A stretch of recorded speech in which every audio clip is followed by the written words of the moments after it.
Alien Invasion, a short story by Chase, Damien, Cheyenne, and Brian.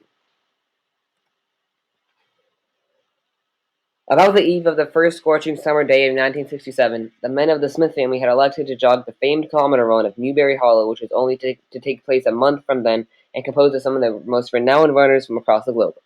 "Come on, Johnny," hollered General Alphonse to his 15-year-old son. "It won't be this easy when you compete in the kilometer run next month." But even as he spoke these words, he knew his son would never place on the podium with the greatest runners of his time. Al soon called it a day and walked back to his car. Al started the engine and the car slowly made its way back to the main road and back to his house. As they slowly pulled into the driveway, Al noticed his wife holding his 3-year-old daughter Jenny in her hands. He quickly opened the door of his car and bolted out to meet his wife and his daughter, giving her an immense hug. The family was so tight in their hug that they didn't notice the gigantic alien saucer descending from the heavens above, until it was too late and the ombre of the mothership covered the entirety of the neighborhood and the surrounding countryside. The entire sky darkened as the alien saucers and UFOs covered the sky. Police officers soon surrounded the area. The UFOs and saucers didn't move, but just floated in the air. Every police officer armed, ready to fire at the massive structure at any moment. A door opened at the bottom side of the saucer, and tons of mist rolled out with a bright light, creating a silhouette of a creature that largely resembled an oversized mushroom in shape. The fearless alien stood and did not make a move. The wife was so in shock that she forgot all about Jenny, who escaped the wife's arms and started to crawl away.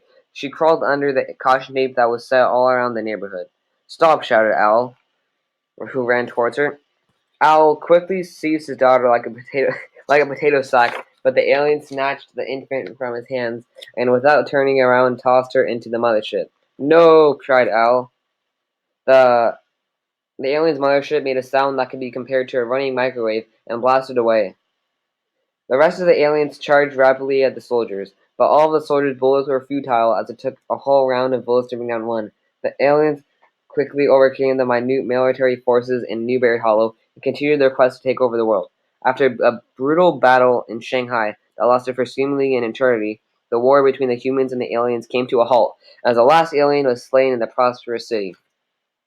His son grew up into a successful sergeant under the command of his father, and they both traveled back to California. Al and his son went to the war where the war finally ended to see if they can find the remainder of their family, but much to their dismay, found only rubble and the corpses of the dead and disfigured. When they got back to their house, Al and Johnny returned to the house, but as they got there, a big UFO was parked in front of it. The UFO's doors opened, and the aliens came out in a marching formation. They were protecting summoning the alien that was obviously their queen, a twisted being that carried a reflective rod tipped with a glowing crystal.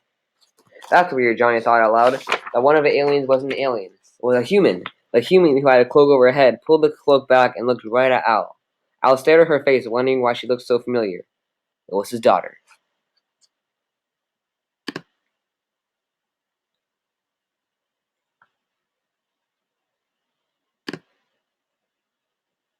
This is the bibliography.